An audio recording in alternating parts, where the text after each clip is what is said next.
día tuviste sueños, tuviste un río cuando pequeño, pero tu alma se te alegaba con la llegada del vendaval.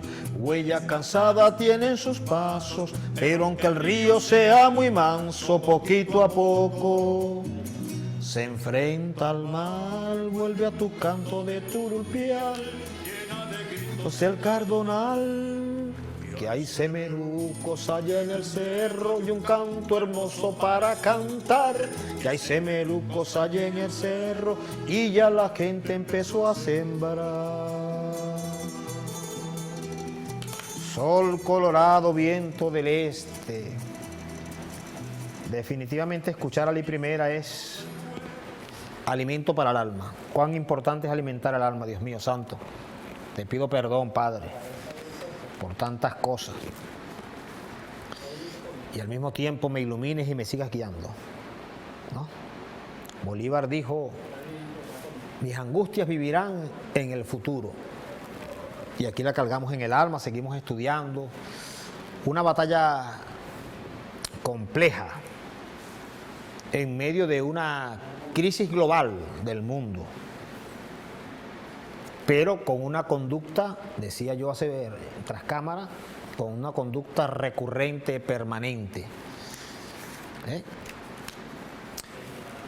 Hace pocos días, con este tema que nos atañe a todos, el tema del Esequibo, ayer por cierto estaba con mi hermano, vimos como varios documentales del Esequibo, documentales internacionales.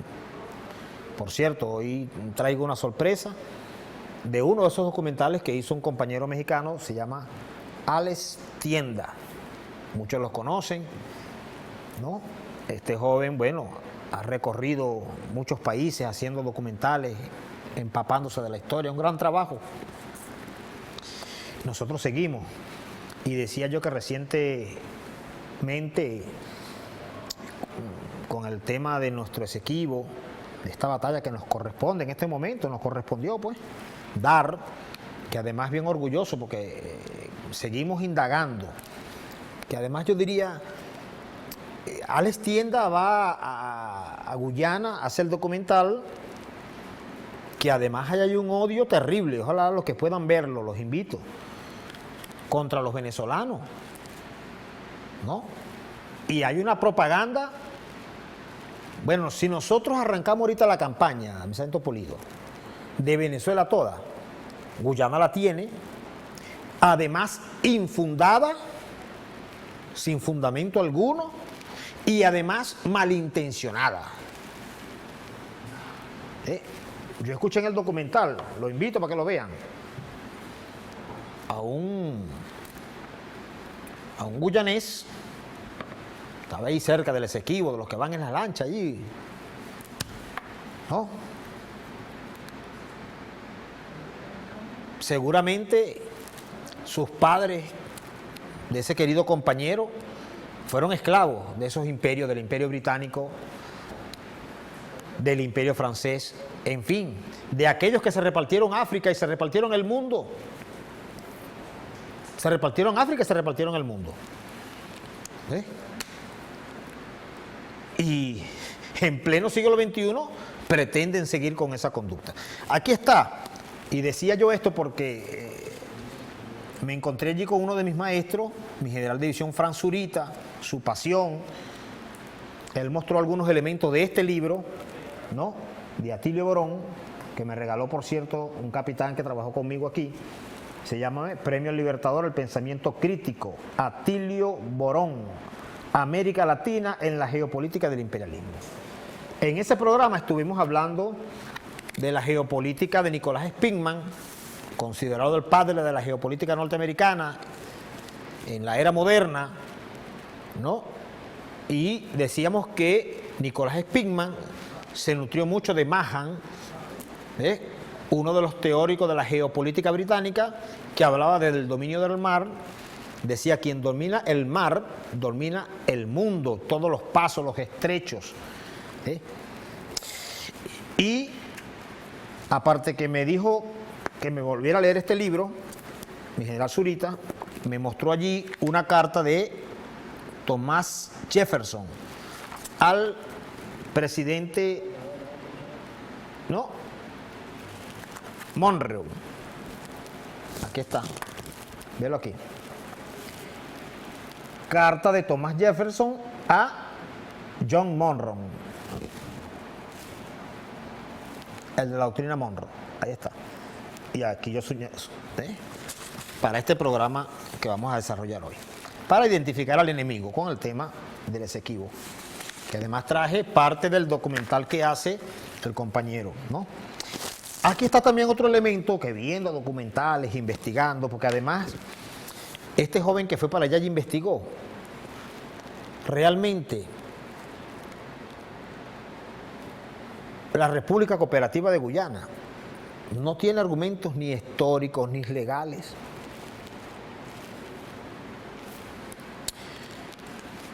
Aquí está, por cierto, hablando de identificar al enemigo, porque estamos luchando contra la ExxonMobil.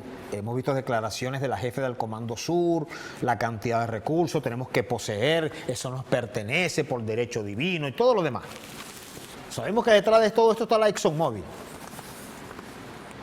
Y voy a decir esto con mucho respeto, no me gusta, porque uno, el cristiano, no tiene que respetar y más tener un lenguaje de respeto. Pero lamentándolo mucho, están siendo, queridos compañeros, querido presidente de la República de Guyana, usted está siendo utilizado, no sé si consciente o no, para no caer en un juicio de valor aquí. Repito, porque no me gusta estar insultando a nadie.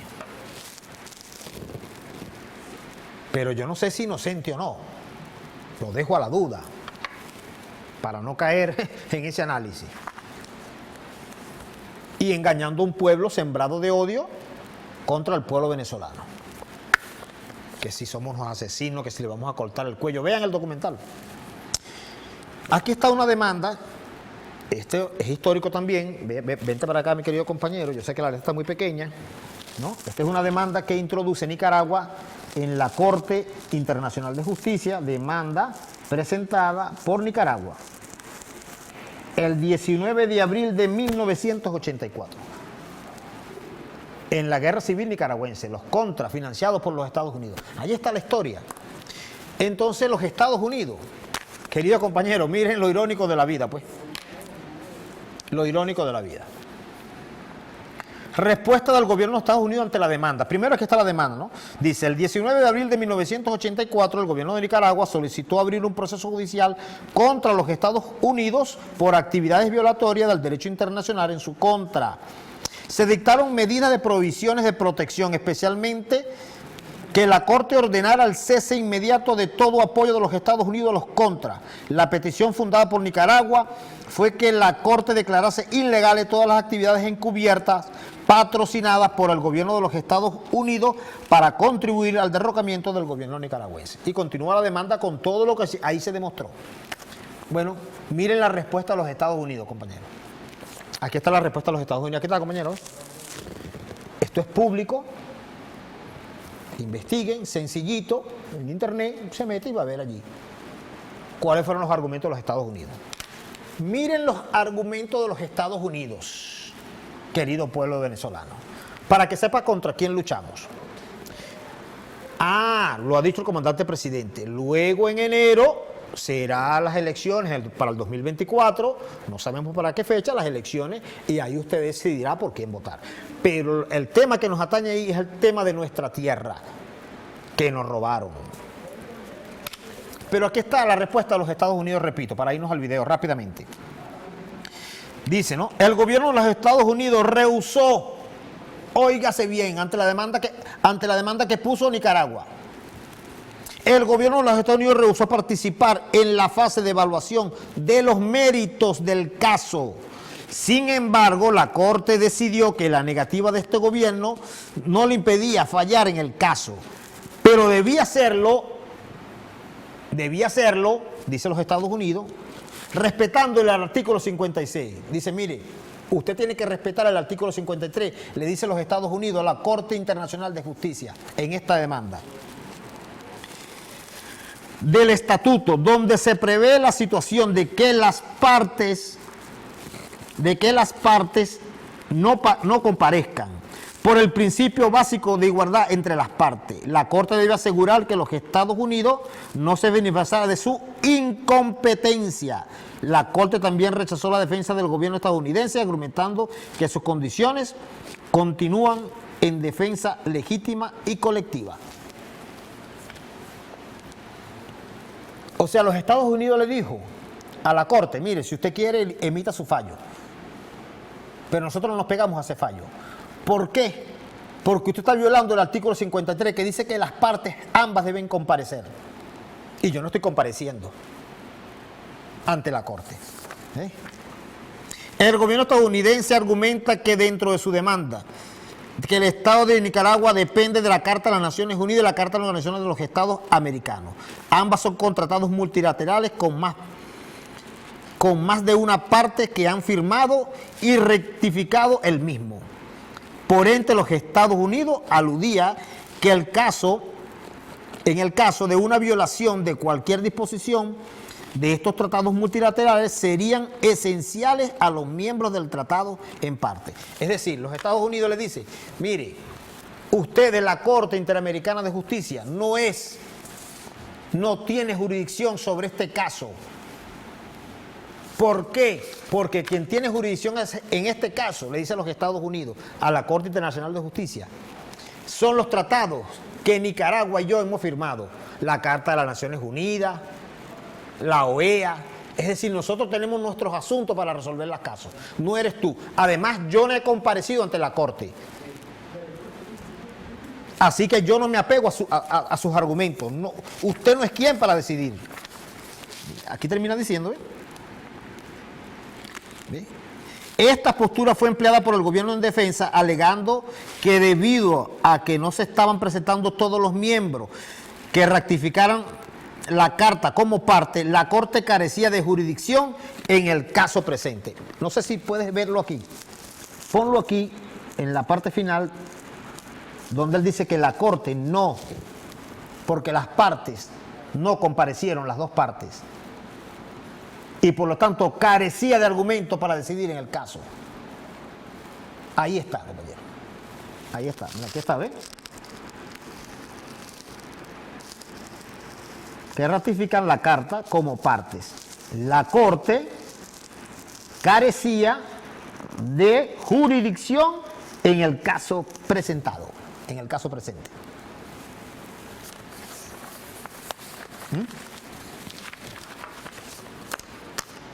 Y pretenden a la luz del mundo la Corte Internacional de Justicia, que por cierto hoy se pronuncia con el tema del referendo consultivo, y los Estados Unidos fue comprobado todas las violaciones allí,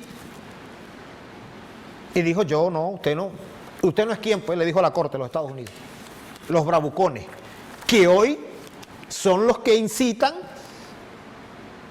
a Guyana a que vaya ante la Corte. Y ellos financiando, la ExxonMobil, pues. Vaya descaro, pues. Vaya descaro.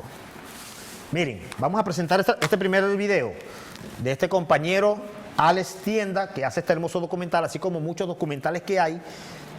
Una cantidad de documentales y todos debo decirlo, más del 90% de los documentales que hoy se encuentran en la red son a favor de Suena, que tiene todos los argumentos, repito, históricos. Vamos al video. ¿Lo tenemos? Es necesario que viajemos algunos siglos al pasado, incluso previo a la época de la colonización en América del Sur. Y es que en aquel entonces, antes de la llegada de los colonizadores europeos, la región que hoy conocemos como el país de Venezuela estaba habitada por diversos grupos indígenas como los caribes, arahuacos y timotopuicas, que tenían culturas ricas y complejas con sistemas sociales, económicos y religiosos propios, y se asentaron en diversas zonas desde la costa caribeña hasta los Andes. Pero a pesar de su relativa calma y tranquilidad, no todo podía ser color de rosa, y con la llegada de los españoles al continente americano, llegó el comienzo de la era colonial. La historia de Venezuela, como parte del mundo occidental, comienza con la llegada de Cristóbal Colón en 1498 durante su tercer viaje. Posteriormente, en el siglo XVI, otros exploradores y conquistadores españoles, como Alonso de Ojeda y Diego de Lozada, empezaron la colonización y fundación de ciudades muy importantes, como por ejemplo Caracas. Pero además de fundar ciudades, los españoles impusieron su cultura, religión y sistema económico, lo que llevó a una interesante mezcla cultural, así como también a conflictos y resistencias por parte de las poblaciones indígenas. Y fue así como tiempo después llegó el proceso de independencia de Venezuela. A principios del siglo XIX, figuras como Simón Bolívar, Francisco de Miranda y otros patriotas jugaron un papel crucial en la lucha por la independencia. La Declaración de Independencia en 1811 marcó el inicio de un conflicto armado que culminaría en la Batalla de Carabobo en 1821, asegurando la independencia de Venezuela del dominio español. Y esta lucha por la libertad no solo fue un conflicto militar, sino también un proceso de transformación social y política que llevó a la formación de la Gran Colombia, una república que integraba a la actual Colombia, Venezuela, Ecuador y Panamá, y que posteriormente se disolvería, dando paso a la República de Venezuela en 1830. Además de todo, la independencia sentó las bases para el desarrollo político y territorial de la nación, incluyendo el territorio del Esequibo, con su frontera delimitada por el río que lleva el mismo nombre, el río Esequibo. Pero el Imperio Español no era el único que tenía intereses en este nuevo territorio encontrado, y es que además de ellos, Portugal, seguidos por Francia, Inglaterra y los Países Bajos, también buscaron expandir sus imperios y explotar los recursos de la región. Esta expansión no solo trajo consigo cambios políticos y económicos significativos, sino también una profunda transformación cultural y social. Fue así como América del Sur se convirtió en un tablero de juego geopolítico, donde las potencias europeas competían por territorio y riqueza. La historia nos servirá de guía en nuestra carrera futura, pues. Ahí está la historia, pues. Francia, comenzaron a repartirse América. Y los ingleses siempre es con el interés de poseer parte de estas tierras. Y ese documental, repito, lo hace un compañero, un camarada mexicano. Véanlo completo. Así como este tiene documentales, que además se va a los lugares e investiga. Y estuvo allá en la hermana República de Guyana, que vamos a ser vecinos toda la vida, que no pretendemos, diría mi abuelo, mi general Pompeyo, quitarle 1 milímetro de tierra al territorio que ellos heredaron de la colonia británica. Pero sabemos cuáles eran los intereses. Aquí estaba el Imperio Español y el Imperio Británico siempre tuvo su mirada puesta aquí. Aquí está en esta carta, basta leerse esta carta, repito, de Thomas Jefferson. Léansela para que vean lo que dice. Por eso que yo le decía ayer a mi hermano que Malés Prevost, en un ataque de conciencia, no por Venezuela, no. Él pensó en su remordimiento de conciencia que como norteamericano, como estadounidense, había traicionado a la doctrina Monroe, había entregado un territorio que por ley divina les pertenecía a ellos, y entonces se lo estaba entregando al Imperio Británico. Que él establece aquí, Thomas Jefferson, que por el momento no debían entrar en un conflicto con Gran Bretaña porque era un imperio también.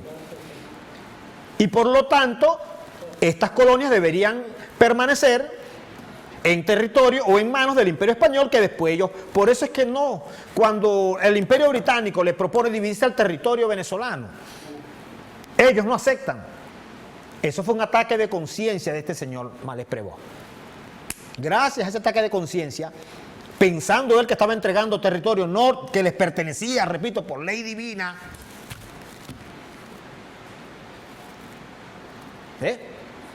es que saca el memorándum. Vamos a una pausa y continuamos, no se aparten, que vamos a continuar viendo parte de este hermoso documental. Hay miles y miles de documentales, qué bueno. O sea, que si la Corte Interamericana viola el derecho, que además no es jurisdicción, es entre las partes, el llamado es a la República Cooperativa de Guyana. Y a la Corte que desestime, como lo desestimó los Estados Unidos, que dijo yo no estoy allí. Y si una de las partes no está, usted no es quien para decidir. Usted no tiene competencia, le dijo el Imperio Norteamericano. Eso es jurisprudencia. Esto no es jurisprudencia, señores abogados, señores de la Corte, esto no es jurisprudencia. diríamos los abogados. Vamos a un corte y regresamos con más de Artillería Bolivariana. Hermoso para cantar, que se merucos allá en el cerro y ya la gente empezó a sembrar. Vuelve a tu canto de Turupiel, que el pueblo manso ya.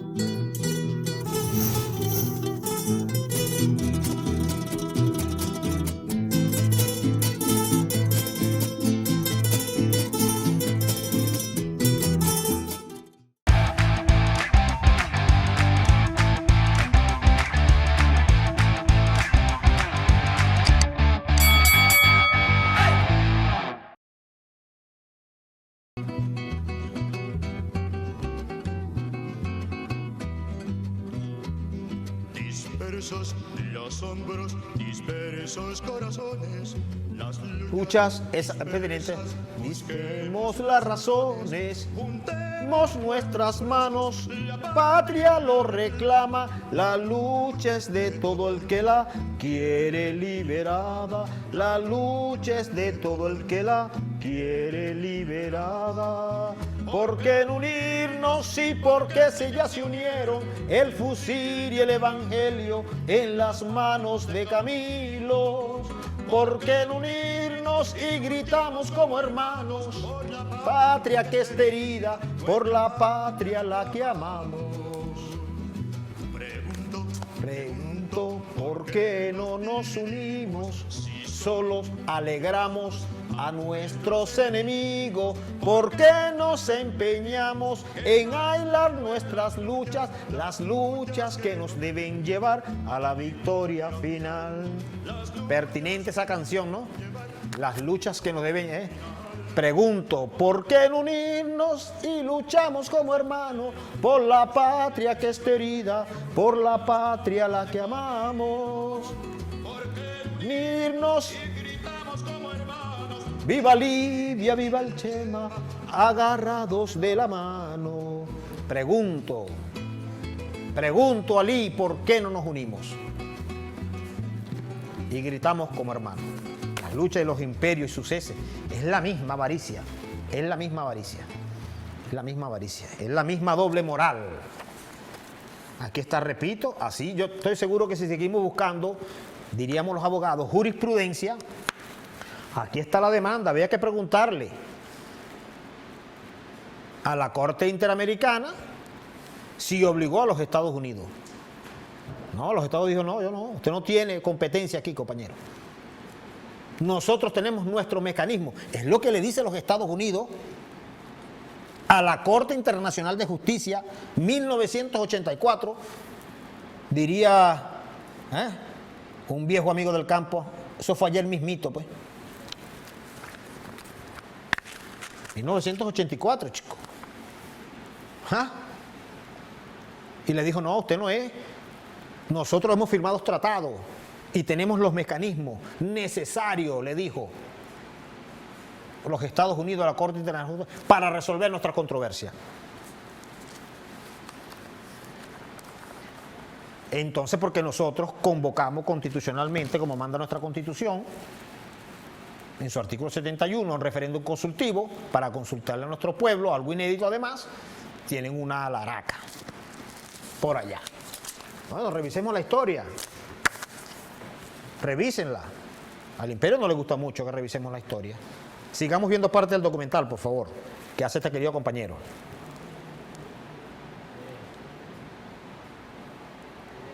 ¿Tiene que ver todo este tema de imperios y conquistas en el nuevo territorio en relación al Esequibo? Pues bueno, en el contexto de esta expansión, la región del Esequibo cobró importancia. Y es que, aunque inicialmente España tenía un dominio nominal sobre gran parte de América del Sur, los Países Bajos, a través de la Compañía Neerlandesa de las Indias Occidentales, establecieron asentamientos y fuertes comerciales en la zona a principios del siglo XVII, interesados principalmente en el comercio de productos como el cacao, el algodón y la caña de azúcar, algo así como lo equivalente a la explotación actual del petróleo y su comercialización. Lógicamente, la presencia neerlandesa en el Esequibo generó tensiones con España, que veía amenazada su hegemonía en la región. Estas rivalidades coloniales dieron lugar a una serie de conflictos y negociaciones que buscaron definir las fronteras de los territorios controlados por cada potencia. Sin embargo, las fronteras en América del Sur y especialmente en la región del Esequibo permanecieron ambiguas y en disputa. Y es que la complejidad de estas fronteras no se debía solo a las reivindicaciones y conflictos entre las potencias coloniales, sino también a la diversidad geográfica de la región, que incluía densas selvas y ríos caudalosos, dificultando la demarcación precisa de los límites territoriales. Esta ambigüedad en las fronteras sentaría las bases para futuras disputas territoriales, incluyendo el prolongado conflicto entre Venezuela y la Guyana Británica y posteriormente el actual conflicto que se vive ahora entre Venezuela y Guyana. Teniendo en cuenta que la disputa por el territorio del Esequibo ya se venía dando desde los tiempos de la conquista española y neerlandesa, ¿cómo y en qué momento es que específicamente el conflicto entre Venezuela y Guyana comenzó? Pues bien, la respuesta corta es con la llegada de los británicos y la creación de la Guyana Británica, y la respuesta larga es un poco más compleja, pero te explico. A principios del siglo XIX, el Imperio Británico, en su búsqueda de expansión y control sobre los recursos globales, no contentos con todas las colonias que ya tenían conquistadas en territorios de África, sudeste de Asia y Europa, ahora dirigieron su atención hacia América del Sur. Este interés se intensificó tras la pérdida de las 13 colonias en América del Norte, y Gran Bretaña, con su poder naval y económico, buscó establecer nuevas colonias y esferas de influencia en la región. La Guyana, un área estratégicamente ubicada y rica en recursos, emergió entonces como un punto focal de su interés colonial. En 1814, a través de tratados con los Países Bajos, Gran Bretaña adquirió el control de las colonias neerlandesas en la región, que más tarde se consolidarían para formar la Guyana Británica. Esta adquisición marcó un cambio significativo en la dinámica de poder en la región y trajo consigo una nueva fase en la historia del conflicto del Esequibo. Y es que a medida que el Imperio Británico consolidaba su control, comenzó a expandir sus reclamaciones territoriales hacia áreas que Venezuela consideraba parte de su territorio heredado de la época colonial española, y esta expansión británica fue percibida como una intrusión en la soberanía venezolana, lo que agravó las tensiones entre ambos países. Fue por eso que desde entonces, Venezuela, basándose en principios de uti possidetis y derechos históricos derivados del periodo colonial español, reafirmó su reclamación sobre la región del Esequibo. Sin embargo, las diferencias en la interpretación de los derechos coloniales y la falta de una demarcación clara de fronteras desde el punto de vista de los británicos llevaron a un conflicto diplomático. Esta situación de disputa territorial se mantuvo sin resolver durante el siglo XIX, sentando las bases para futuras confrontaciones y negociaciones internacionales, incluyendo el laudo arbitral de París en 1899, que se convertiría en un punto crítico en la historia del conflicto del Esequibo. Ahí está, ahí comienza, pues. Era la avaricia del imperio, que repito, como dije al comienzo del programa, el Imperio Británico siempre tuvo los ojos puestos sobre esta colonia, solo que el Imperio Español no se lo permitía. De hecho, ellos cuando compran Jamaica son los creadores, el Imperio Británico, de los famosos piratas, para asaltar a todas las embarcaciones españolas. Y tenían aquí, como lo hemos dicho, a lo largo de toda esta campaña, sus intereses, los mismos edecanes del Libertador, que eran ingleses, por algo se lo mandaron.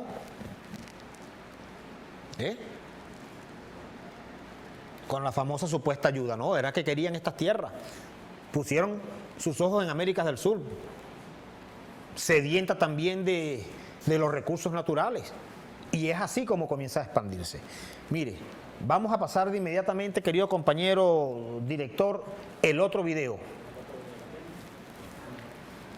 Ya platicamos sobre los orígenes de Venezuela como país, su territorio y el interés de los colonizadores europeos por obtener parte de ese territorio. Pero hablando específicamente del Esequibo, ¿cómo inició la disputa territorial? Si has puesto atención y seguido la historia hasta ahora, sabrás que para inicios del siglo XIX, la frontera de Venezuela era muy clara y llegaba hasta la parte oeste del río Esequibo. Pero durante el mismo siglo XIX, el Reino Unido envió varias expediciones al Esequibo, formadas por exploradores y cartógrafos que tenían la misión de explorar el territorio, pero también establecer una presencia británica en la zona. Como resultado, a partir de aquellas expediciones, poco a poco surgieron nuevos mapas que discretamente mostraban una expansión gradual hacia el oeste, más allá del río Esequibo, modificando de esta forma la frontera a favor del Reino Unido. Y mientras Reino Unido disimuladamente extendía su territorio, Venezuela, recién salida de su lucha por la independencia, enfrentaba sus propios desafíos internos como conflictos políticos y problemas económicos, lo cual debilitaba su capacidad para defenderse en regiones remotas como el Esequibo. Y ya para cuando Venezuela se percató de estos movimientos, el Reino Unido había cimentado una presencia significativa en la zona, pero además de todo, al ser Reino Unido una gran potencia europea, tenía mucha mayor influencia y apoyo internacional, cosa que la recién independizada nación de Venezuela carecía. Sin embargo, con el tiempo Venezuela comenzó a estabilizarse y a fortalecer su estructura para definir y proteger sus fronteras por medio de protestas formales y reclamaciones diplomáticas basada en derechos históricos de la época colonial, y así buscaron recuperar el territorio que el Imperio Británico les había invadido. Pero Reino Unido no le dio importancia a las reclamaciones y así comenzó una larga pelea diplomática entre Venezuela y el Reino Unido por el territorio del Esequibo. Después de varias décadas negociando la frontera del Esequibo, se llegó al famoso Laudo Arbitral de París de 1899, un proceso de arbitraje internacional destinado a resolver la disputa, y en este proceso el grupo encargado de tomar una decisión estaba integrado por abogados y jueces rusos, estadounidenses y británicos. Y aunque inicialmente Venezuela aceptó el resultado que otorgaba la mayor parte del territorio en disputa a el Reino Unido, varios años después, en la década de 1940, murió Severo Mallet-Prevost, un abogado estadounidense que representó a Venezuela en el Laudo de París. Con su muerte, se reveló un documento escrito por él mismo que daría un gran giro a la historia y le daría la razón a Venezuela en la disputa por el Esequibo. Bueno, ahí está parte de la historia. Pues esta historia continuará. Vamos a seguir nosotros profundizando. Yo conversaba, ¿no?, hace pocos días con mi almirante Jiménez Ratia, quien estaba por fuera cumpliendo algunas misiones de Estado, y me decía, bueno, Cedeño, déjame regresar, ¿no?, a Venezuela, y esta campaña continúa. Cuando digo esta campaña, me refiero al conocimiento, a la educación de un territorio que nos pertenece por la historia de mi abuelo, mi general Pompeyo, que viene luchando años y años. Algo que no nos regalaron. Si nos dimos cuenta al comienzo del programa, ahí estaban nuestros indios aborígenes, los timotocuicas, los caribes, asentados en esa zona. Y bueno, llegó el Imperio Español, nos colonizó, por decirlo de alguna manera. Fueron años de guerra hasta lograr la independencia, fueron años resistiendo y ganándonos el territorio a sangre, sudor y lágrimas. Con todo el respeto que se merece el pueblo guyanés, este territorio no nos lo regaló nadie. Lo han dicho desde el comandante presidente, historiadores, revisen la historia. Documentalistas de otras latitudes del mundo que han investigado el caso. Y a los señores de la Corte Internacional de Justicia les recomiendo que revisen su sentencia contra los Estados Unidos en el caso de la guerra en Nicaragua, su financiamiento del gobierno norteamericano a los contras para derrocar al gobierno nicaragüense, y qué se decidió allí, y si los Estados Unidos le hizo caso a la Corte, y por qué no le hizo caso además. Jurisprudencia, diríamos los abogados. Jurisprudencia. El mismo artículo que esgrimió los Estados Unidos para no asistir a la Corte por cuanto la demanda era unilateral, y Estados Unidos dice tenemos que ir las partes porque así lo establece su artículo 53, si no me equivoco, habrá que revisarlo. Aquí dice que el artículo 53, ¿no?, donde se prevé la situación de que una de las partes no comparezca por el principio de igualdad entre las partes.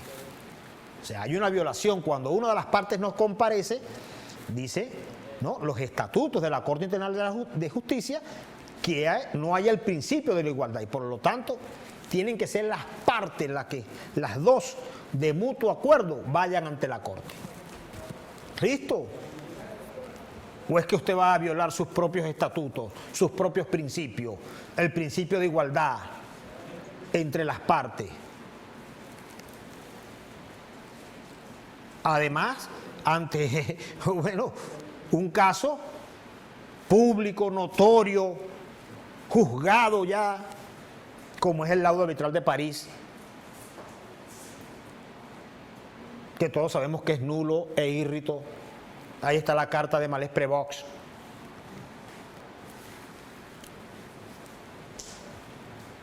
Ahí están, pues. Repito, y estos personajes que hacen estos documentales, en la mayoría de los que estuve revisando, más del 90%, hay una cantidad de documentales ahorita, hechos por, bueno, mexicanos, de otras latitudes, norteamericanos, de distintas partes del mundo. Y todos, un 99.9%, compañeros, son a favor de que ese territorio nos pertenece. No tiene argumentos válidos la República Cooperativa de Guyana, no tiene. Esa es la verdad verdadera, compañeros. Con la verdad ni temo ni ofendo. Esa es la verdad verdadera. Esa es la verdad verdadera. Y hoy es el cierre de campaña, ¿verdad, queridos compañeros? Hoy es el cierre de campaña, de la campaña Venezuela toda. Después seguimos hablando del Esequibo, seguimos buscando una historia, seguimos anexándole documentos como este, pues, que seguro nuestro grupo de juristas también lo tiene contemplado. Caso de Nicaragua ante la Corte contra los Estados Unidos dijo que no había jurisdicción. Aquí termina diciendo, ¿no?, el documento, aquí dice: esta postura fue empleada por el gobierno de defensa alegando que debido a que no estaban presentes todos los miembros en la Corte que ratificaran la carta como partes, la Corte carecía entonces de jurisdicción en el caso presente. Entonces, cuando nosotros decimos que no vamos a aceptar el corte, entonces se arma una laraca, pues, en criollo. No, estamos apegados a derecho. Estamos apegados a derecho. Y apegado a derecho basado en los mismos principios que establece usted, Corte Internacional de Justicia. Aplicando sus mismos principios, usted, Corte Internacional de Justicia, está violando sus propios principios, sus propios estatutos, que dice que ambas partes deben comparecer. Y eso fue lo que esgrimió los Estados Unidos cuando Nicaragua la demandó ante la Corte Internacional de Justicia, 1984, el 9 de abril de 1984.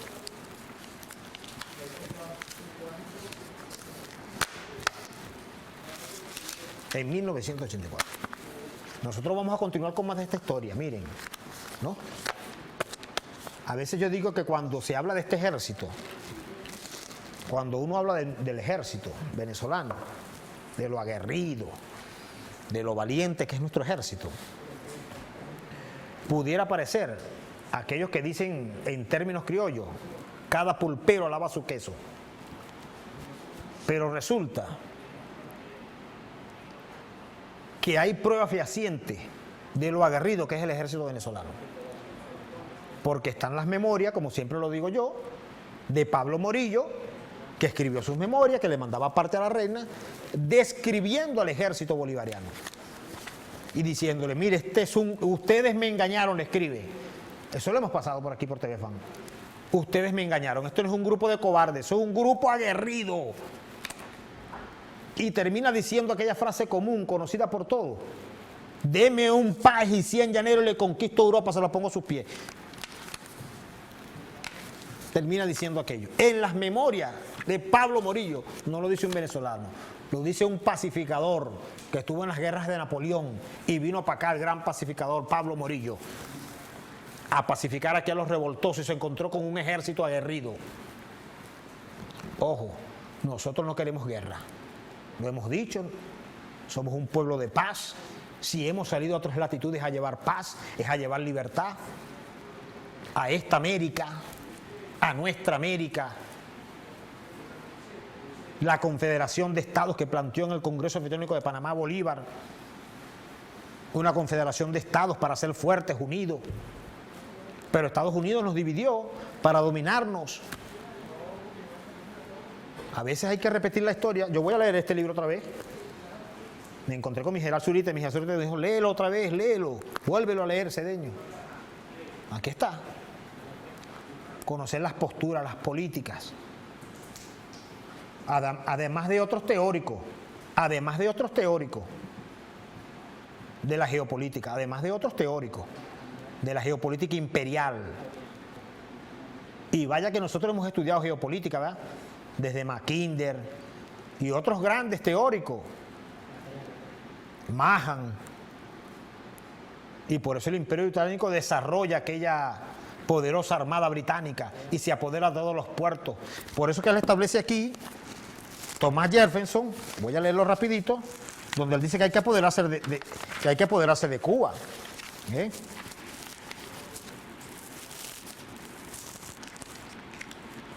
Por aquí se lo dice a los compañeros.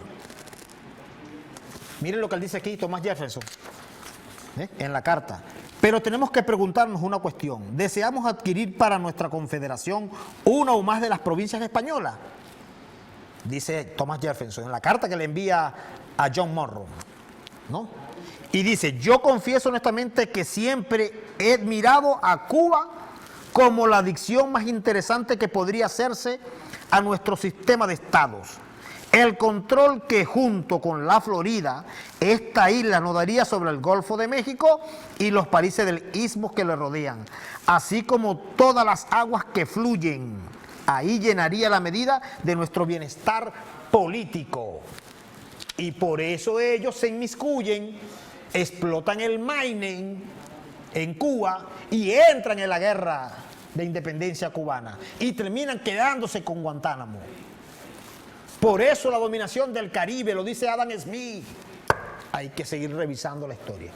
Por eso bien decía mi general Zurita, hay que identificar al enemigo. Conoce al enemigo y en 1000 batallas no saldrás derrotado. Conócelo.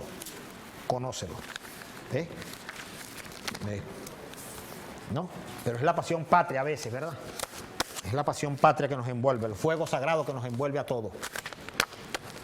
Por pelear por nuestra tierra.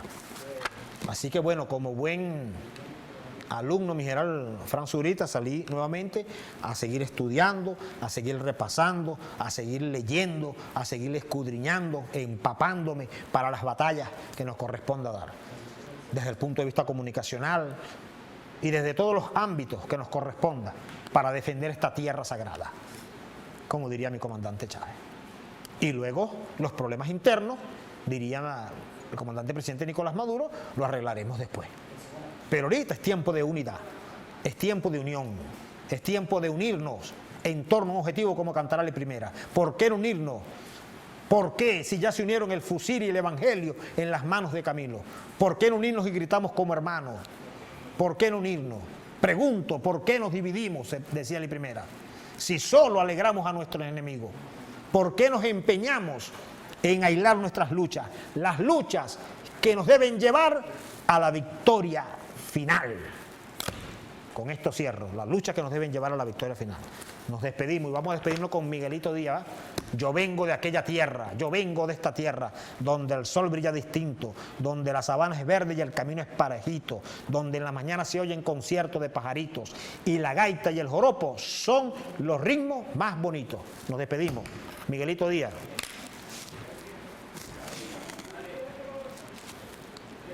Por cierto, rapidito allí, un preámbulo. Rapidito, aquí dice, saludos desde Maracaibo, tripulante del remolcador Independencia 8. Camba, Parra, Loaiza Briceño, Sánchez, Chacín, Castillo, PDVSA al Lago, que no se equivoquen, somos patriotas y somos chavistas. Ahora sí, compañeros, pido disculpas, nos despedimos para mandarle saludos a los compañeros allá de PDVSA Maracaibo. Sigamos en pie de lucha, clase obrera, todos unidos, todos unidos, todos unidos. Vamos pues.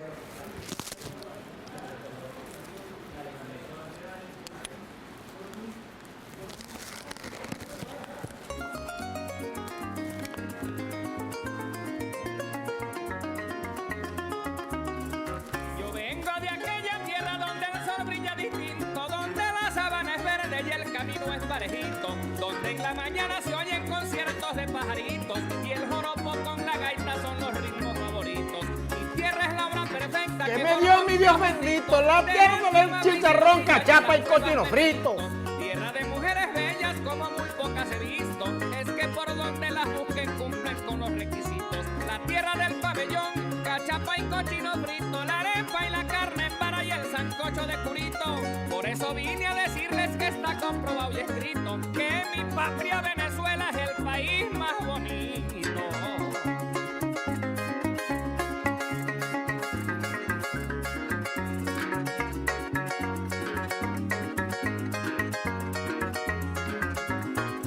Es el país más bonito, mi querida Venezuela, y es que mi Dios se detuvo con paciencia para hacerla. Le puso monte y sabana, desierto, nieve y pradera, y unas playas tan hermosas que enamoran al que llega. Quien no conozca mi patria, yo lo invito